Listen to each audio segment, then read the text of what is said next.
नमस्कार, मैं लिथो मोंगचांग आपका स्वागत करता हूं हॉर्नबिल टीवी भारत पर। एसटीएफ लखनऊ एवं थाना कोतवाली सदर के संयुक्त टीम को बड़ी कामयाबी, कोरियर से गांजा मंगवाने वाले 2 अभियुक्त को पुलिस ने किया गिरफ्तार। देवरिया जनपद के सदर कोतवाली के अंतर्गत डीटीएससी कोरियर सेवा के कार्यालय पर कोरियर के माध्यम से गांजे के पैकेट को प्राप्त करने आए 2 अभियुक्त को सदर कोतवाली पुलिस और लखनऊ के एसटीएफ टीम द्वारा कानूनी कार्रवाई कर जेल भेजने का काम किया गया।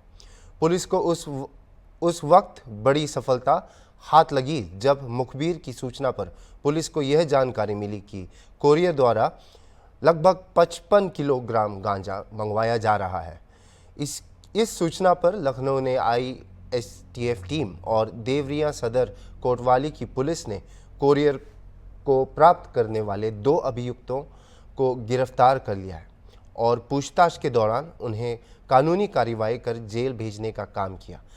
वहीं अपर पुलिस अधीक्षक दीपेंद्रनाथ चौधरी ने इसकी जानकारी देते हुए विधिक कानूनी कार्रवाई कर जेल भेजा। एसटीएफ लखनऊ एवं थाना कोतवाली पुलिस द्वारा पूर्वा तिराहा स्थित डीटीडीसी कोरियर सर्विस के कार्यालय पर कोरियर के माध्यम से मंगाए गए लगभग कुल 54 किलोग्राम गांजा के पैकेट के साथ उसे प्राप्त करने आए 2 अभियुक्तों को गिरफ्तार करते हुए थाना कोतवाली देवरिया पर सुसंगत धाराओं में अभियोग पंजीकृत कर नियमानुसार कार्रवाई की जा रही है। अंतर जनपदीय पुश तस्करों व पुलिस की बीच मुठभेड़ में एक पशु तस्कर के पैर में गोली लगी और 4 पशु तस्कर गिरफ्तार। आसपुर देवसरा थाना अध्यक्ष संतोष कुमार सिंह को गुरुवार की रात के तकरीबन 11 बजे के करीब मुखबिर की सूचना मिली कि पशु तस्कर तेलियानी नहर के पास बड़ी घटना को अंजाम देने वाले हैं। सूचना मिलते ही हरकत में आई आसपुर देवसरा पुलिस ने बदमाशों की घेराबंदी शुरू कर दी। पुलिस ने 2 पशु तस्कर को नहीं पकड़ पाई क्योंकि वो बाइक से भाग निकले और उनका पीछा किया तो अंधेरे का फ़ायदा उठाकर दोनों बाइक में भागने पर सफल हो गए। कुछ दूर आगे जाने पर चोर लोग इलाही मोड़ के पास बैठे नजर आए। पुलिस को देखकर भागने लगे। पुलिस ने रोकने का प्रयास किया तो सामने से फायरिंग शुरू कर दी। पुलिस ने जवाबी कार्रवाई की तो तालिब उर्फ छोटू को दाहिनी पैर में गोली लगी। साथ में वसीम अहमद, ताहिर अहमद, दिलशान को दौड़कर पुलिस ने पकड़ लिया। पुलिस और पशु तस्करों के बीच 6 राउंड की फायरिंग हुई। पुलिस की तरफ से 4 राउंड की फायरिंग और बदमाशों की तरफ से 2 राउंड की फायरिंग की गई। संयोग सही रहा कि बदमाशों की गोली कर्मियों को नहीं लगी। हालांकि एक पुलिसकर्मी मन्नू सिंह कांस्टेबल घायल बताए जा रहे हैं। पकड़े गए 3 बदमाशों के पास से 2 तमंचा वह 1 जिंदा कारतूस पुलिस ने बरामद किया।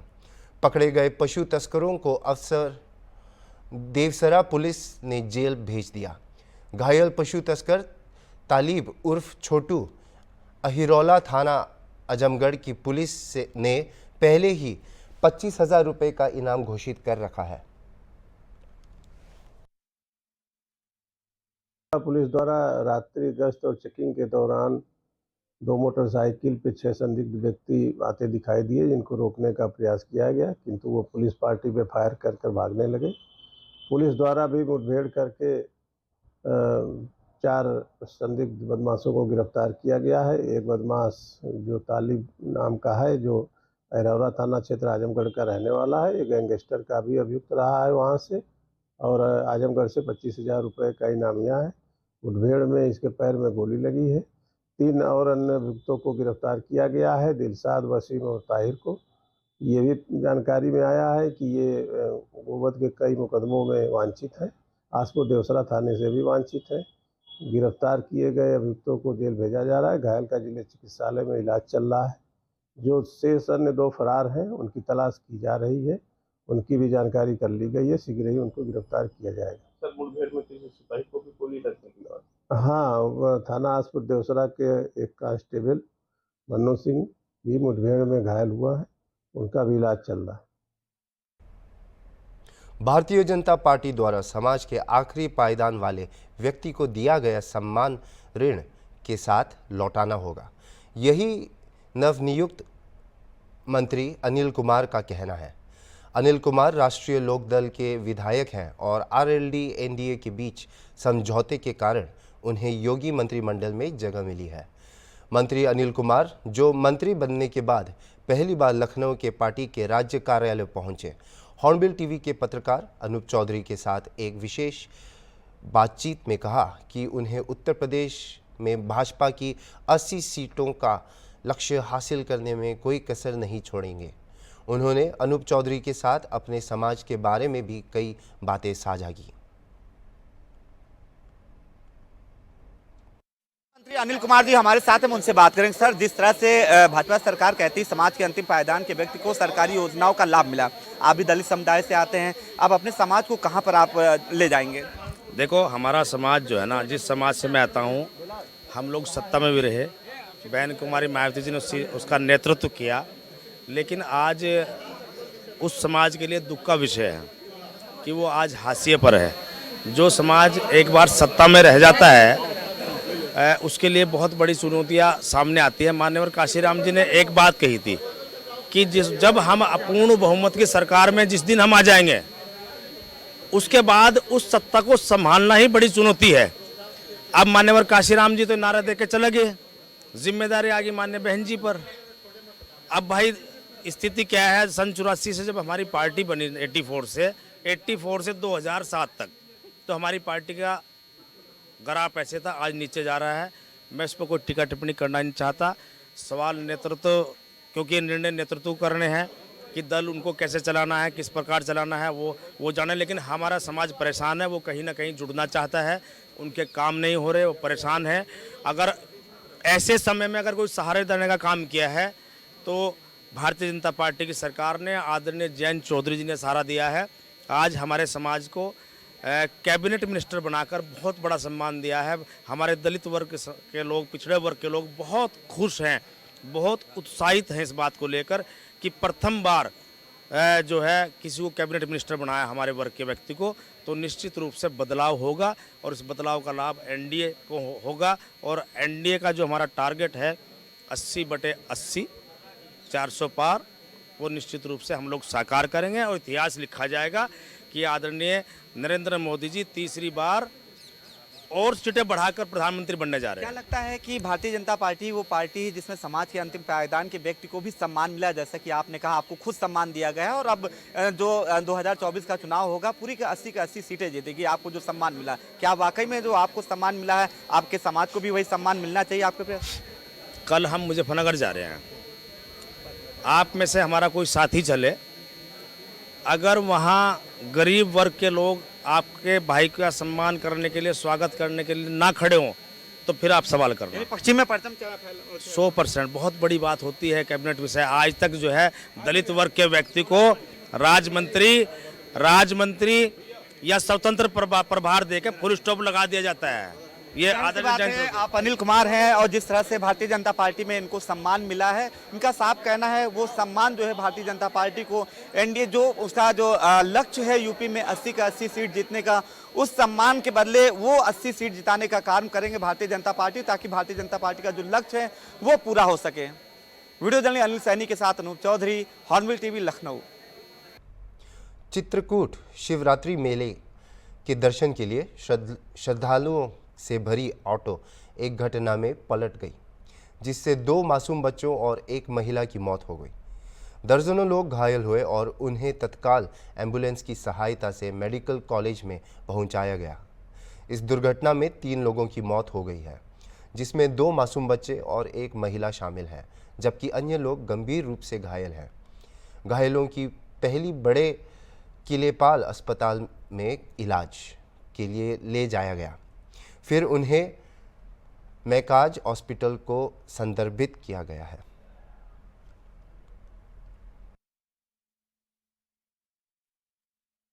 समाजवादी पार्टी के मुख्य अखिलेश यादव ने प्रेस कॉन्फ्रेंस बुलाई।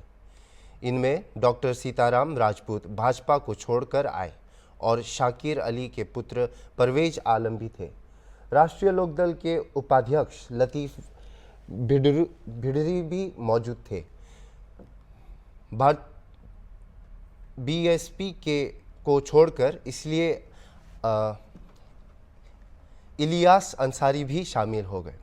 पूर्व विधायक सुभाष चंद्र श्रीवास्तव ने भी जनता दल को छोड़कर समाजवादी पार्टी में शामिल होने का ऐलान किया है। यादव ने कहा कि पीड़ित परिवार बढ़ रहा है और यह चुनाव संविधान और लोकतंत्र को बचाने का है। उन्होंने कहा कि संविधान मंथन का समय है और उत्तर प्रदेश के लोग इसे स्वागत करेंगे। उन्होंने भारतीय जनता पार्टी को हटाओ और नौकरी पाओ का नारा दिया और माइनॉरिटी को सभी को पसंद करने की अपील की। आचार संहिता के पालन की मांग भी की और यह भी कहा कि सीबीआई और ईडी को चुनाव के समय सावधानी से इस्तेमाल किया जाता है।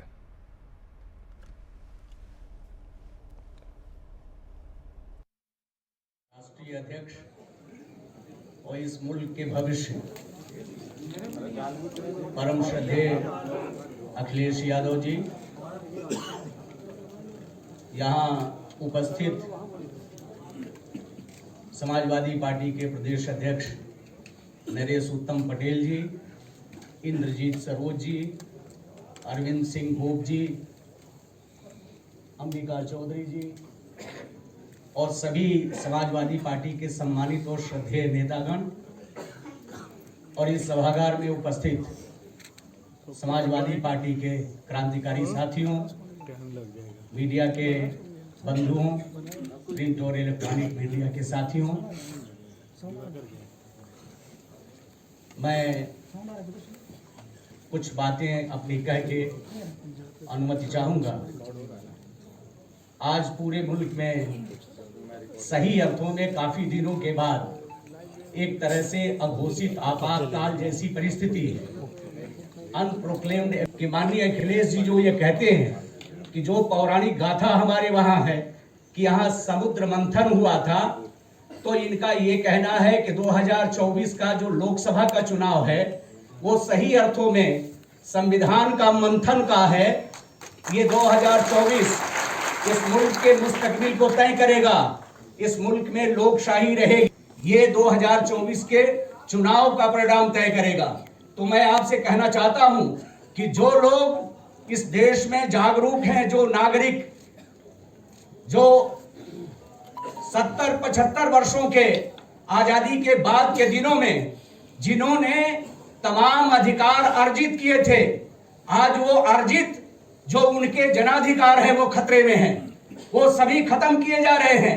और कोई लंबी बात मैं नहीं करना चाहता, मैं इतनी जरूर कहना चाहता हूं कि आज जो विवेकवान लोग हैं उनको माननीय अखिलेश जी की अपील को पूरी शिद्दत से लेनी चाहिए और संविधान मंथन के इस अभियान में उनको खड़ा होना चाहिए समाजवादी पार्टी के साथ। इस देश में लोकशाही रहेगी, इस देश में जमहूरियत रहेगी, तो इस देश में अकलियत हो, पिछड़ा हो, मजलूम हो, डाउन ट्रॉडन हो, उसके हकों की रक्षा होगी। और आज जो पीडीए का इन्होंने नारा दिया, मैं आपसे कहना चाहता हूं कि हम सभी लोग डॉक्टर राम मनोहर लोहिया के स्कूल ऑफ थॉट के लोग हैं और आज समाजवादी आंदोलन ही इस मुल्क को उबार सकता है वर्तमान चुनौतियों से। इसलिए मेरे जैसा आदमी भी इस बात को समझा। मैं आपसे कहना चाहता हूं, लोक निर्माण विभाग में तैनात अधिशासी अभियंता छविराज यादव ने एसपी को शिकायत पत्र देकर आरोप लगाया कि वह बैनीपुर संपर्क मार्ग के निर्माण कार्य की प्रगति जांच करने पहुंचा था, जहां सदर विधायक के प्रतिनिधि अरुण मौर्य शक्ति सिंह अपने 8 अन्य साथियों के साथ पहुंचे और रंगदारी मांगी। रंगदारी न देने पर जानलेवा हमला किया और जमकर मारा पीटा। पीड़ित की तहरीर पर पुलिस ने सदर विधायक के प्रतिनिधि अरुण मौर्य शक्ति सिंह के अलावा 8 अज्ञात पर धारा 147, 353, 332, 506 और 387 के तहत केस दर्ज कर छानबीन में जुट गई है।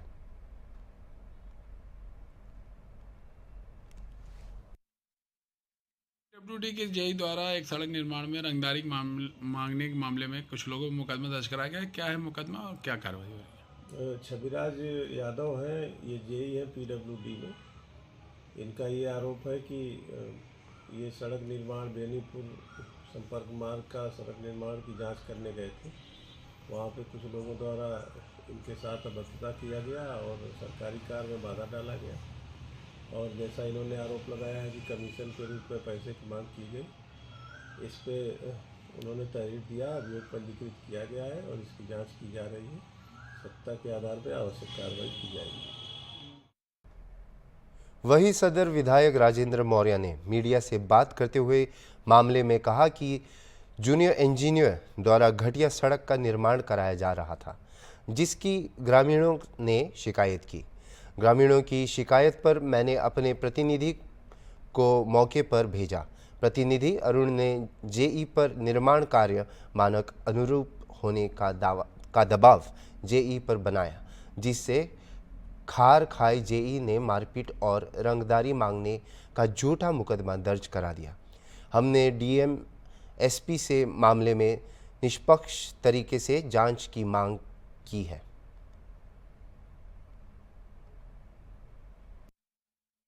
और उनसे जो है गुंडा टैक्स मांगा जा रहा है, इस बातों में सर कितनी सच्चाई है? बिल्कुल निरर्थक गलत आरोप लगाया जा रहा है।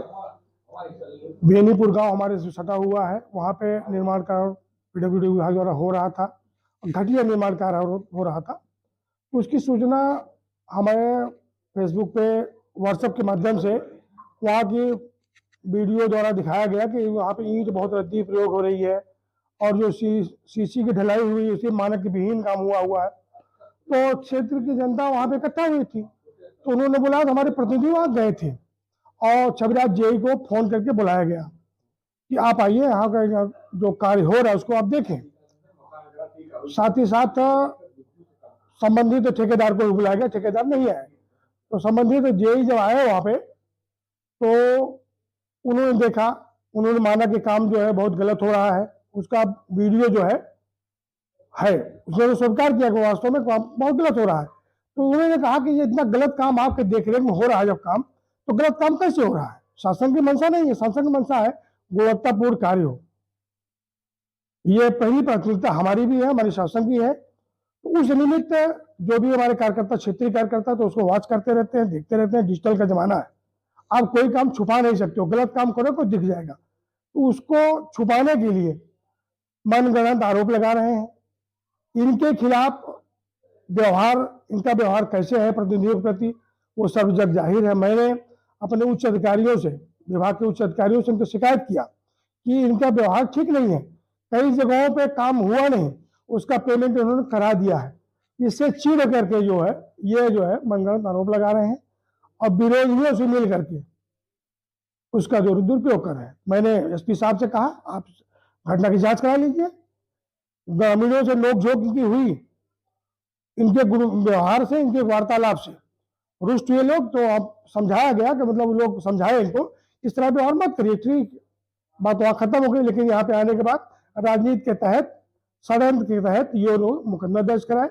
मैंने एसपी साहब से कहा, डीएम साहब से कहा कि इसकी मौके पर जांच करा ली जाए, जो निर्दोष हो, जो दोषी हो उसके खिलाफ कार्रवाई की जाए, निर्दोष को न फंसाया जाए और किसी के मान मर्दन, किसी के उसमें जो है क्षति न पहुंचाई जाए। अभी तक के लिए इतना ही। और खबरों के लिए देखते रहिए हॉर्नबिल टीवी भारत।